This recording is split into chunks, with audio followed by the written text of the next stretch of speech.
माँ की नाफरमानी करने का अंजाम। हजूर अकरम सल्लल्लाहु अलैहि वसल्लम के पास एक मरतबा एक आदमी आया और कहने लगा, या रसूलल्लाह सल्लल्लाहु अलैहि वसल्लम, एक नौजवान की जान गिरने का वक्त है। लोग उसे कलमा शहादत पढ़ने की तलकीन कर रहे हैं, लेकिन उसकी ज़बान नहीं खुलती। आप सल्लल्लाहु अलैहि वसल्लम ने पूछा कि क्या ये शख्स नमाज़ पढ़ता था? आदमी जवाब देता है कि जी हाँ, नमाज तो पढ़ता था। ये सुनकर आप सल्लल्लाहु अलैहि वसल्लम इसके साथ हो लिए। आप सल्लल्लाहु अलैहि वसल्लम जब इस आदमी के पास पहुँचे तो नज़ा का वक्त था। आप सल्लल्लाहु अलैहि वसल्लम ने तलकीन फरमाकर कलमा पढ़ा।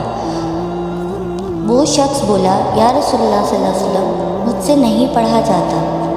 आप सल्लल्लाहु अलैहि वसल्लम ने पूछा, आखिर क्यों, क्या बात थी? मालूम हुआ कि वो माँ बाप की नाफरमानी करता रहा है। आप सल्लल्लाहु अलैहि वसल्लम ने लोगों से पूछा कि क्या इसकी माँ ज़िंदा है? लोगों ने बताया, हाँ, इसकी माँ ज़िंदा है। आप सल्लल्लाहु अलैहि वसल्लम ने हुक्म दिया कि इसकी माँ को बुला कर लाओ। जब इसकी बूढ़ी माँ आई तो आप सल्लल्लाहु अलैहि वसल्लम ने इससे पूछा कि क्या ये तुम्हारा बेटा है? इसने जवाब दिया, जी हाँ, मेरा ही बेटा है।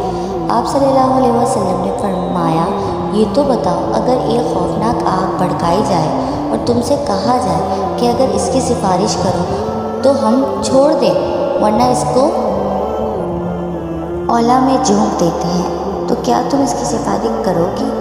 बुढ़िया बोली, हाँ, इस वक्त मैं ज़रूर सिफारिश करूँगी। ये सुनकर नबी सल्लल्लाहु अलैहि वसल्लम ने फरमाया, बस खुदा को और मुझे गवाह बनाकर कहो कि मैंने इसे माफ़ किया और मैं इससे राज़ी हो गई। बुढ़िया बोली, ए अल्लाह, मैं तुझे और तेरे रसूल को गवाह बनाकर कहती हूँ कि मैंने अपने जिगर के टुकड़े को माफ़ कर दिया और इससे राज़ी हो गई। अब नबी सल्लल्लाहु अलैहि वसल्लम इस नौजवान की तरफ मुतवज्जा हुए और फरमाया, कहो ला इलाहा इल्लल्लाह वहदक ला शरीक लहु व अशहदु अन्ना मुहम्मदन अब्दुहु व रसूलुहु। माँ की रसमंदी की बरकत से नौजवान की ज़बान खुल गई और इसने फ़ौरन कलमा पढ़ लिया।